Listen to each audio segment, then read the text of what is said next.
Sports में पिता भी आए कब अपने लड़का पहन ले तो वो और लड़का भी बराबर का है। बिल्कुल बराबर।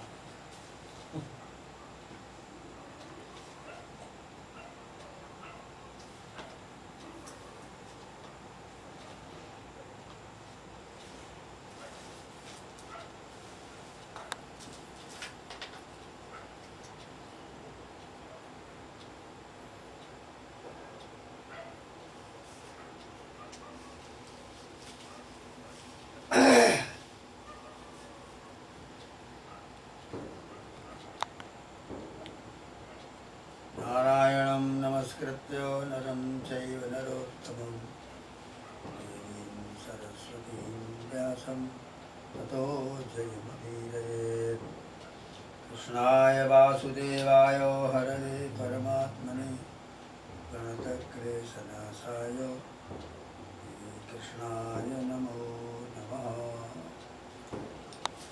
रामाय रामभद्राय रामचन्द्राय सीताया पदवे नमः।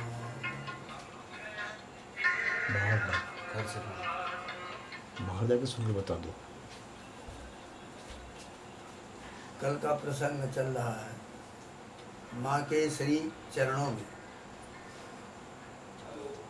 एक भक्त इस प्रकार की कल्पनाएं कर रहा है। एक बहुत अच्छा आख्यान आज उसी प्रसंग में योग वासिष्ठ का आएगा।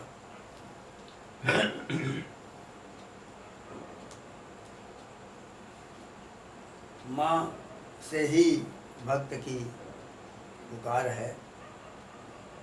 माँ, ये सब आपकी उपेक्षा और मेरे दुर्भाग्य का ही तो परिणाम था, जिनके लिए कितने ही अनुष्ठान, कितनी ही प्रार्थनाएं की गईं और जिनके लिए घोर वेदना सहन की गई, लक्षों अश्रु बिंदुओं का समर्पण किया गया। उन्हीं के द्वारा उपेक्षा, पूर्ण उपेक्षा, हृदय को पूर्ण रूप से कुचल डालने का प्रयत्न किया गया। जिनके लिए मानापमान सहा गया, मानहीन भोजन किया गया, उनसे ही क्या मिला? ठीक ही है, अनेक प्रकार अनेक दुर्गम विषय देशों में भटकना पड़ा, परंतु कुछ भी न मिला। जाति कुल के अनुकूल उचित अभिमान छोड़कर भी निष्फल सेवा, निष्फल अनुनय विनय करना पड़ा। दूसरों के ग्रहों में मानव वर्जित आशंका युक्त काकवत भोजन करना पड़ा। ये सब तृष्णा एवं काम की ही कदर्थना तो थी।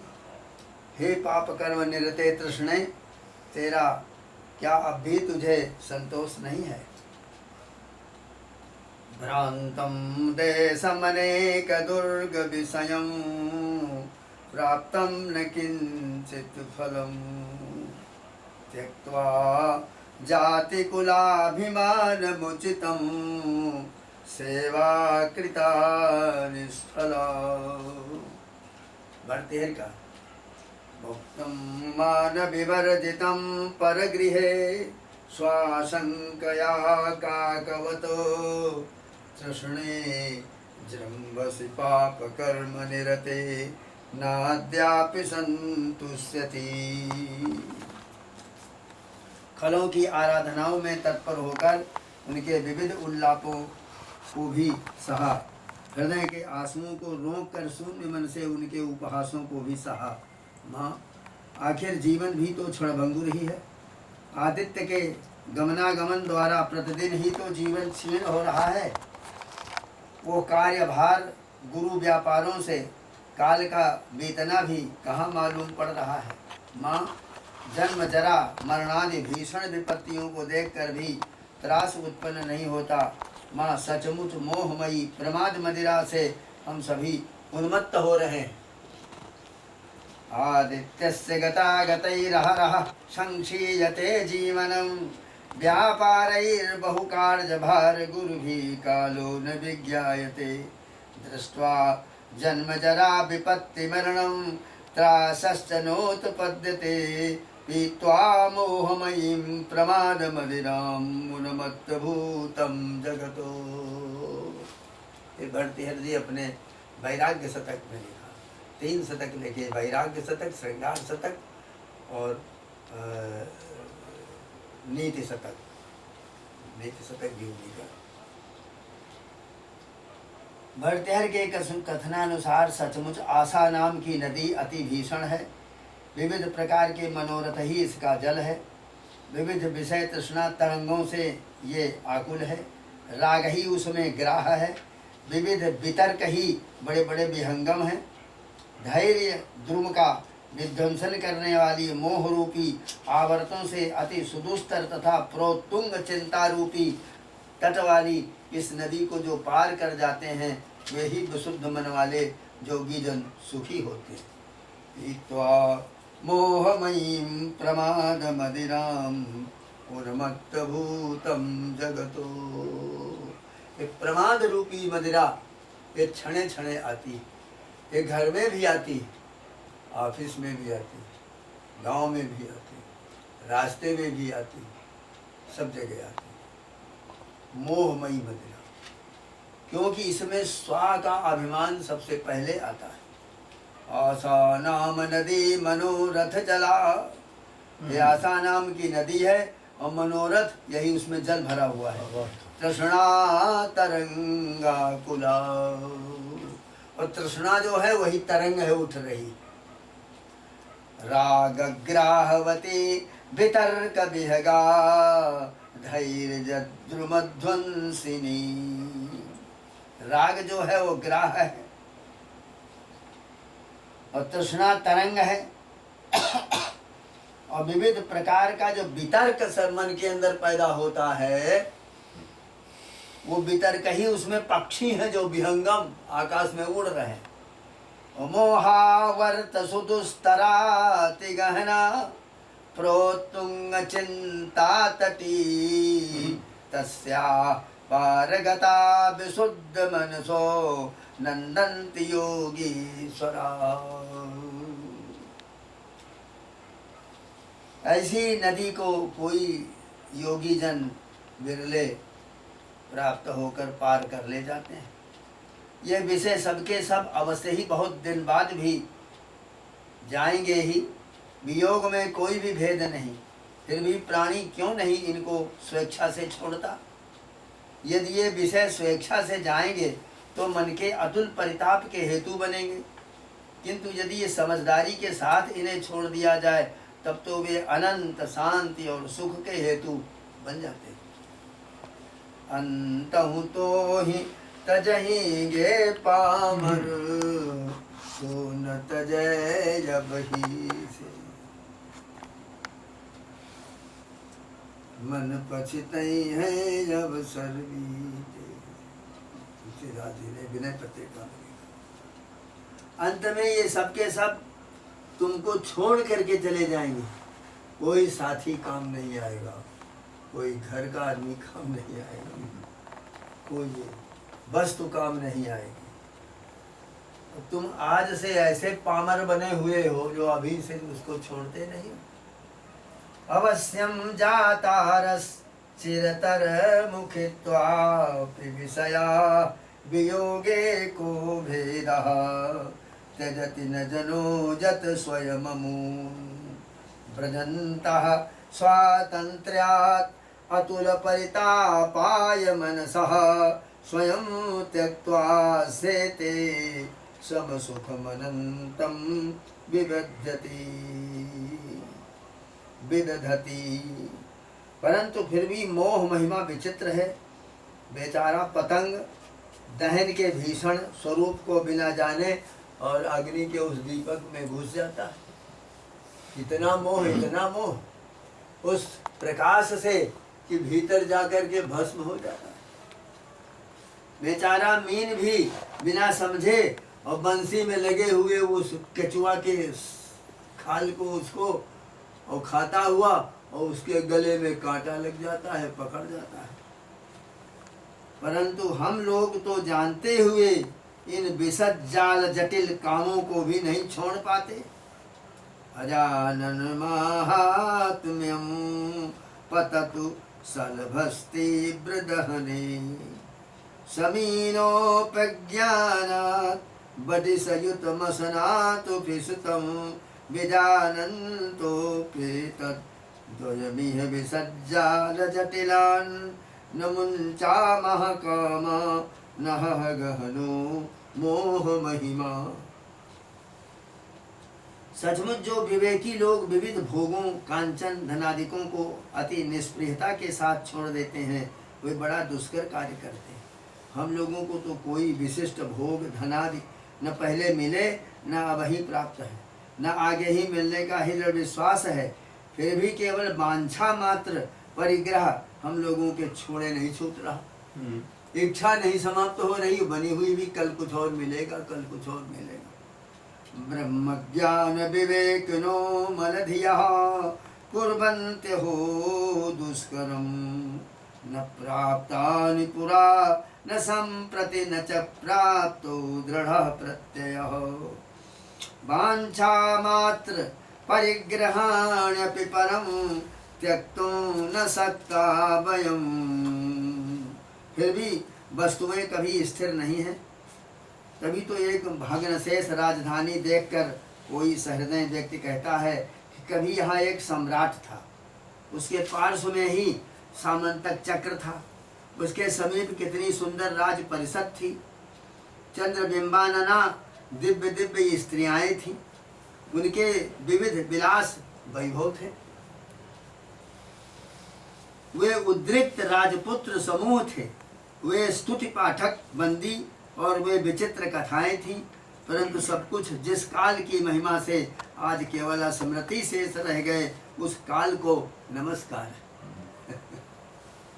भ्रातः कष्टमहो महान् सनृपति सामंत चक्रंच ततो पार्श्वे तस्य च सापि राज परिषद ताश्चंद्र बिंबानना उदरिक्तः सच राजपुत्र निबहन्ते बन्दिनस्ताः कथा सर्वं जस्य वसादगात् स्मृतिपथं कालाय तस्मै नमः।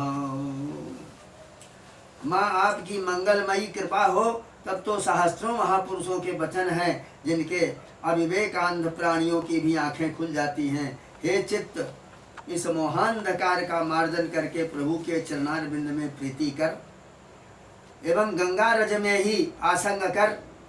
अरे क्या तरंगों और बुदबुदों या विद्युत लेखाओं और स्त्री जनों ज्वालाओं पन्नगों अथवा सरित वेगों में कोई प्रत्यय हो सकता है? यदि नहीं तो क्षणभंगुर भावों के पीछे अपना सर्वनाश क्यों कर रहा है? मोहम मार्जयताम उपार्जय रतिम चंद्रार्ध चूणामणौ चेतः स्वर्गत रंगिणी तटभुवा मां संगमंगी कुरु होवा बीचिषु बुदबुदेषु च तडिल्लेखासु च स्त्रीषु च ज्वालाग्रेषु च पन्नगेषु च सरिद्वेगेषु कः प्रत्ययः। माँ, संसार के सभी उपाय सभी सार्थक होते हैं, अब आपकी कृपा दृष्टि हो उसके बिना नहीं जचता। मातु मृत्यु पितु समन समाना सुधा होहि विष सूनु हरि जाना सब जगता ही अनल समताता जो रघुबीर विमुख सुनु भ्राता। माँ, निराश हताश को एकमात्र आप ही आशा है। संसार में अंधे को जष्ट के तुल्य मुझ सरीखे प्रपन्न पतित पशुओं का एकमात्र आप ही सहारा है। माँ, भीषण संसार भले ही अत्यंत असत प्राय हो तथापि मैं अति संत्रस्त हूँ। हे कृपण वत्सले, कौन कह सकता है कि जड़ भरत विद्वान एवं विवेकी नहीं थे? जिसने अखंड भूमंडल का चक्रवर्तित्व छोड़ा, परम प्रिय ऐश्वर्य पूर्ण पट्ट रानियों और हृदया भिन्न पुत्र पुत्रियों का परित्याग किया, जड़ भरत वही एक दृश्य विसूचिका के बिंदु कण समुद्भूत हरिण शावक के माया मोह में फंस गया, सब त्याग करके गया। वो एक हरिण का बच्चा बहता हुआ जल में आया, उसको उठा लिया, कंधे में लगा लिया, उसी से मोह हो गया, दिन रात उसी में। भृत्य वत्सले, यही तो है समुद्र पार कर गोपद में डूब जाने का उदाहरण, कि समुद्र तो पार कर ही आया और गाय के खुर के बराबर पानी था, उसी में डूब गया। विदेह राज तनये माँ, कभी कभी प्राणी उत्कृष्ट से उत्कृष्ट वस्तुओं का त्याग कर देता है, परंतु कालांतर में वही नगण्य वस्तुओं का रागी बनकर के दीन हो जाता है और उन्हीं के लिए विविध विडंबनाओं का पात्र बनता है। किसी ने पान खा करके थूक दिया था, उसमें एक हीरे का टुकड़ा था, तो महाराज चले और उसको उठा लिया कि चलो इसको धो के रख लें, किसी समय ये काम आएगा। अरे ये क्या है? हे रे रे तथापि विषयान परित्यजन्ति। देखो सब इतना राज्य पाट सब छोड़ करके खजाना चले आ रहे हैं और ये छोटे से हीरे के टुकड़े में मोह हो गया। माँ मन का गुलाम, इंद्रियों का दास प्राणी, विषयों का कीड़ा बन जाता है। माँ संपूर्ण कदर्थ नावों को जड़ माया ममता ही तो है। यदि आप चाहें तो क्या ये सब क्षण भर भी टिक सकते हैं? माँ वस्तुतस्तु आपकी कृपा के बिना ही मूढ़मती प्राणी के लिए संसार वज्रसार है। जैसे बाल कल्पित बेताल उसकी मृत्यु तक पीछा नहीं छोड़ता, वैसे ही ये स्वकल्पित संसार भी वज्र पंजर के तुल्य दुर्भेद्य बना रहता है। जैसे घोर संताप निदान आतप ही मृगों के जल भ्रम का कारण बन जाता है, वैसे ही असत्य ही जगत सत्यवत प्रतीत होता है। जैसे स्वप्न की मृत्यु असत्य होते हुए भी सत्य प्रतीत होती है, वही स्थिति हम इस भीषण दृश्य विसूचिका की है। कनक से अपरिचित प्राणी के लिए कनक निर्मित कनक कटक में कटक बुद्धि ही होती है। मूल भूल कर भी जिसमें कनक बुद्धि नहीं होती, ठीक उसी प्रकार यद्यपि निर्दृश्य परमार्थ दृक् का ही परिणाम नगर ग्रह नर नग नागेंद्र आदि प्रपंच है, फिर भी अज्ञ प्राणी को परमार्थ दृक् का प्रबोध नहीं होता। दृश्य मात्र दृक् ही है और परमार्थ दृक् से भिन्न कुछ भी नहीं है। जिस प्रकार आकाश में गंधर्व नगर आदि की प्रतीति होती है, इसी प्रकार दूरदृष्ट युक्त प्राणियों को जगत प्रतिभासित हो रहा है और सब सत्य सा व्यवहार कर रहे हैं और सत्य प्रतीत हो रहा है। यह विश्व दीर्घ स्वप्न है और दीर्घ मनोराज्य है और दीर्घ चित्त विभ्रम मात्र है। ये संसार दीर्घ विभ्रम मात्र है, बहुत समय तक विभ्रम बना रहेगा। अंत आदि युक्त दुरंत विश्व हिरण्यगर्भ का एक क्षुद्र स्वप्न ही तो है। चैत्य वर्जित चिन्ह मात्र स्वरूप ही परमाकाश पूर्ण रूप से आतत व्याप्त है। वही सर्वात्मा एवं सर्वशक्ति है। जैसे स्वप्न का दृष्टा स्वप्नपुर में जिन नर नागादि पदार्थों को जिस प्रकार जानता है, वे तत्क्षण ही उसी प्रकार उत्पन्न होते हैं। दृष्टा का चित्त स्वरूप ही स्वप्नाकाश में स्थित हो जाता है।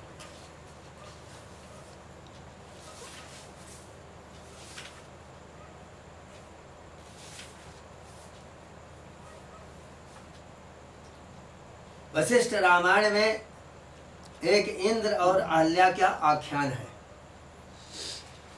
एक इंद्र और अहल्या। मगध देश में इंद्रद्युम्न का एक राजा था। चंद्रबिंब के तुल्य उसकी कमल लोचना रानी अहिल्या थी। उसी नगर में एक इंद्र नाम का विप्र कुमार था। अहल्या ने कथा प्रसंग में सुना कि पूर्व काल में इंद्र को अहल्या बहुत प्रिय थी। बस फिर तो वो इंद्र की परमानुरागिणी हो गई और वो इसलिए विह्वल हो उठी कि मैं अहिल्या हूँ, फिर इंद्र मेरे पास क्यों नहीं आते। मृणाल तुल्य शीतल आस्तरण पर भी उसे विश्वास नहीं मिलता था। समग्र राज विभूतियाँ उसके लिए व्यर्थ प्रतीत होने लगी। दिव्य राजकीय ऐश्वर्य में भी वो जल विद्युत निदाग तपता मछली के समान संतप्त हो रही थी। भावना के परिपाक से अहिल्या को चारों ओर इंद्र परिलक्षित होता था और व्यवस्था से लज्जा विहीन होकर इंद्र के संबंध में ही वो प्रलाप करने लग गई। उसकी प्रिय वयस्या सखी ने उसे विकल देखकर कहा, मैं तुम्हारे प्रिय इंद्र को ला देती हूँ, तुम धैर्य धारण करो। अहिल्या दीन होकर उसके चरणों में गिर पड़ी। सखी ने इंद्र नामक ब्राह्मण कुमार के पास जाकर के सब वृत्तांत बताया और उसे लाकर के अहिल्या से मिलाया। दोनों ही परस्पर प्रेम से अनुरक्त हो गए और प्रेम के प्रकर्ष के कारण ही रानी समस्त गुणों से परिपूर्ण सर्वैश्वर्य संपन्न अपने राजा को भूल गई और उस विप्र कुमार इंद्र में अनुरक्त होकर संपूर्ण विश्व को ही इंद्रमय देखने लग गई। इंद्र भी पूर्ण रूप से उसके अनुराग में अनुरक्त हो गया और इंद्र के ध्यान में भी अहिल्या का मुख पूर्ण चंद्र के द्वारा प्रफुल्लित कैरव के तुल्य शोभित होता था। इंद्र के भी अंतःकरण अंतरात्मा रोम रोम में अहिल्या भरपूर हो गई और क्षण भर भी उसके बिना वो नहीं रह सकती थी।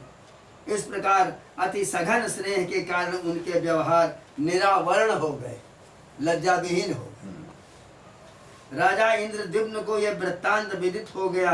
राजा ने उन दोनों को ही विविध प्रकार का दंड दिया। शीतकाल में दोनों को शीतल जल में डाल दिया। दोनों सर्वथा अखिन्न होकर प्रसन्न पूर्वक हंस रहे थे। राजा ने पूछा, तुम दोनों खिन्न न होकर हंस क्यों रहे हो? वे परस्पर कांत युक्त आनंदित मुख का स्मरण करते हुए बोले, हम दोनों परस्पर प्रेम के कारण रूढ़ भाव होकर देहादि का हमको स्मरण नहीं है। हम कहाँ पानी में पड़े हैं कि अग्नि में पड़े हुए। तब स्वस्वांगों के छिन्न भिन्न होने पर भी हम लोगों को कुछ भी कष्ट नहीं होता। राजा ने उन दोनों को भाड़ में डाल दिया। दोनों एक दूसरे को निहारते हुए प्रसन्न थे। उन्मत्त गजेंद्र के पैरों के तले दोनों को बांधा गया। हाँ ठीक है, दोनों को कोड़े लगवाए गए, फिर भी वे प्रसन्न थे। इंद्र ने कहा, राजन मुझे तो संपूर्ण संसार प्रिय अहिल्या के रूप में दिखाई दे रहा है और अहिल्या को सब कुछ मैं ही प्रतीत होता हूँ, अतः कोई दुख हम दोनों को बाधा नहीं पहुंचा सकते। वस्तुतः पुरुष मनोमात्र ही है, देहादि प्रपंच उसी का विकार है। इस तरह सहस्त्रों दंड विधानों से भी उसके मन को बदलने में राजा असमर्थ रहा।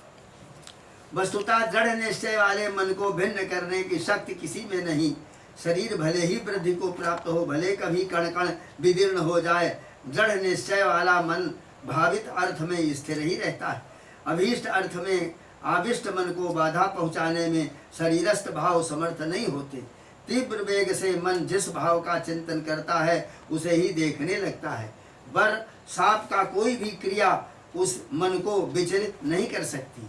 जैसे मृग महापर्वत को विचलित नहीं कर सकते, वैसे ही तीव्र वेग से भावित अर्थ से मन को कोई भी शक्तियां विचलित नहीं कर सकती।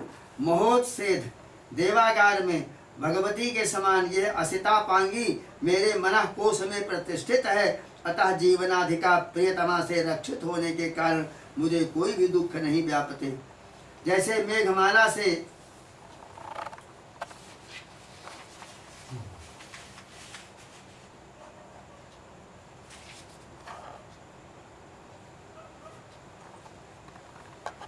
मेघमाला से प्रावृत पर्वत में ग्रीष्म दावाग्नि का दाह नहीं व्यापता, वैसे ही प्रिया से व्याप्त मन में कोई कष्ट नहीं व्यापता। जहाँ जहाँ रहता हूँ, निपतित होता हूँ, वहाँ प्रिय संगमन से भिन्न मुझे कुछ भी अनुभूत नहीं होता। धीर प्राणी के मेरुतुल्य एक निष्ठ मन को बरसात आदि से भी विचलित नहीं किया जा सकता। एक कार्य निविष्टम ही मनो धीरस्य भूपते न चाल्यते मेरुरिवो बरसाप बलैरपी। ये उसने कहा, बरसात से देह में अन्यथा तो हो सकता है, परंतु बिजगीसु मन पर उनका प्रभाव नहीं पड़ता। जिसने मन को जीत लिया है उसके ऊपर कोई प्रभाव नहीं पड़ता। इंद्र ने कहा, राजन मन ही मुख्य वस्तु है, उसके रहने पर सहस्त्रों देह उत्पन्न होते हैं और उसके नष्ट होने पर कुछ भी नहीं रह जाता। अंकुर रहने से ही पल्लवादि होते हैं और अंकुर न रहने पर पल्लवादि नहीं होते। राजन दिशाओं विदिशाओं में मैं उसी हरिणाक्षी को अहिल्या को देख रहा हूँ। मेरा मन तन्मय होने से अन्य दुखादि मुझे कुछ भी प्रतीत नहीं होते। राजा ने अपने समीप विराजमान भरत मुनि से अनुरोध किया कि इन दुर्मतियों को वो साप दे दे। भरत मुनि ने भी विचार कर उन्हें साप दे दिया, अहिल्या को और इंद्र को।